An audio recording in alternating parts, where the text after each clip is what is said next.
Today on Sugar Spun Run, I'll be showing you how to make chicken chowder. Hey Sugar Spun Bakers, Sam here, and today I am so excited to be sharing another carefully tested, well-researched, and perfected recipe. Today we're making something savory, and I'm so excited to share my favorite chicken chowder. This is a super flavorful recipe. It's made completely on the stovetop, so grab yourself a large pot or a Dutch oven and let's get started. Now the first thing you need for today's recipe is 6 strips of bacon. As you can see, I've cut mine into pieces, and I'm just gonna add this into the Dutch oven. We're going to cook this over medium heat until the bacon is completely crisp.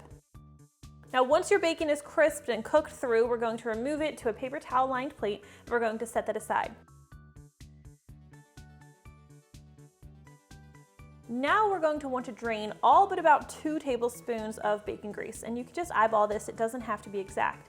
Depending on the type of bacon that you used, you may not need to drain any of the grease at all. Now I've found the easiest way to do this is just kind of tilt the pot and just ladle out the excess grease.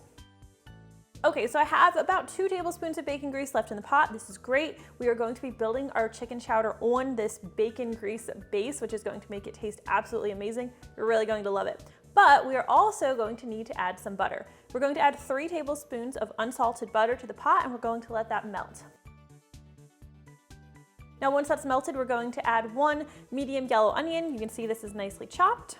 Add 1 cup of diced red pepper, red bell pepper, and about a tablespoon of diced jalapeno, and I have removed the seeds from this jalapeno because I don't want my chicken chowder to be super spicy. Now we're just going to cook this, stirring pretty frequently until our veggies are nicely softened.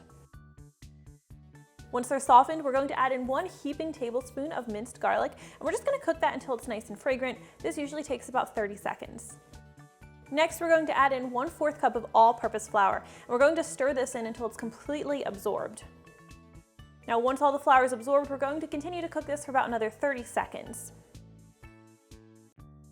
All right, next you need 4 cups of chicken broth. We're just going to drizzle this into the pot while we're stirring everything. We're just gonna slowly add this. Now I'm not using a low sodium chicken broth. If you do, that's fine. Just keep in mind you're probably going to end up having to adjust the amount of salt in your recipe.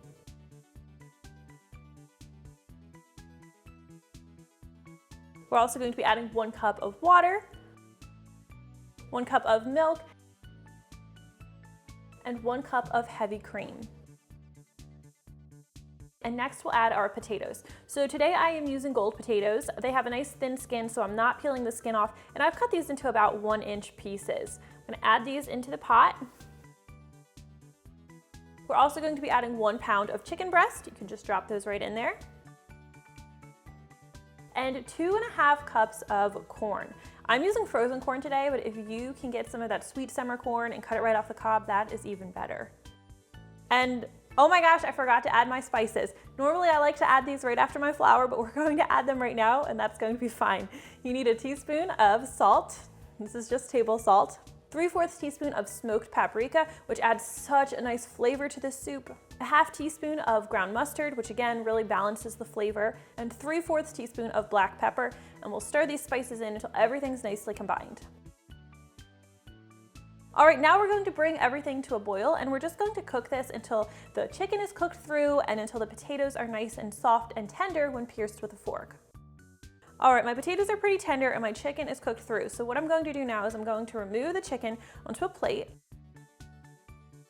And then I'm just gonna use a pair of forks and just shred the chicken. If you don't wanna shred the chicken, if you prefer to dice it, you could do that instead, that's fine. I'm going to shred it.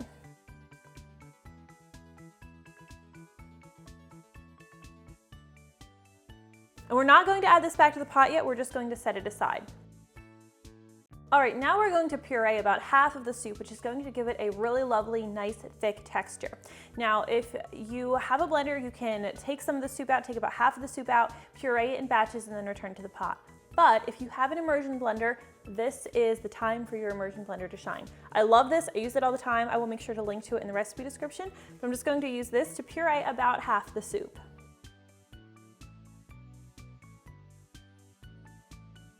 And of course, we're just going to eyeball it, and we'll stop once it looks like we have a good consistency. But I do not like to completely puree the entire soup. I like to have some texture there and some vegetables. Now here's where you want to taste test the soup and see if you need to add a little bit more salt or a little bit more pepper. Particularly the salt, as that can vary, again, depending on the bacon you use and depending on the broth you use and things such as that.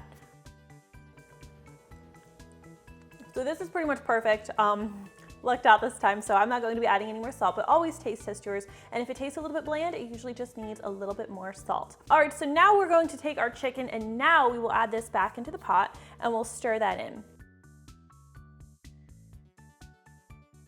Now, if you'd like, you can also add your bacon back in the pot right now. I like to keep mine on the side and serve it on top of the soup, but that extra bacon does add a lot of flavor, so you do want to sprinkle it over your soup. Now let's go ahead and try this out.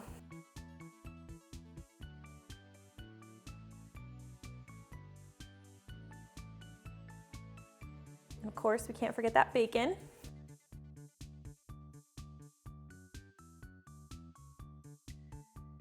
And that is how you make my favorite chicken chowder. I'm really so excited for you guys to try this one out. And once you do, please leave me a comment and let me know what you think, because I always love hearing from you. Thank you guys so much for watching, and I'll see you next time.